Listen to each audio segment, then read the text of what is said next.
ang mga members po ng Church of God International ay nag-aanyaya sa inyong lahat para sa isang masinong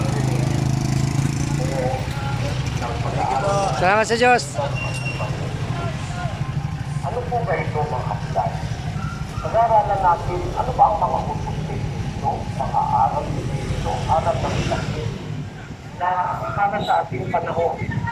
Kasama pa rin ito pagbibigay ng isang po. Ang sakit ng pinabot na kasama pa rin ito ang pangingin ng Sabado. Doktrina ba ng Panginoong Kristo na bawal at bagoy dito? Salamat sa Diyos.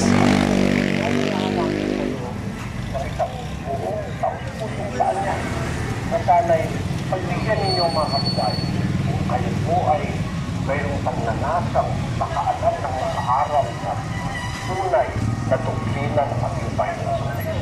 Mag-umpisa tayo mula sa 18, 14, 2025, at 7 o'clock in the evening ng magandang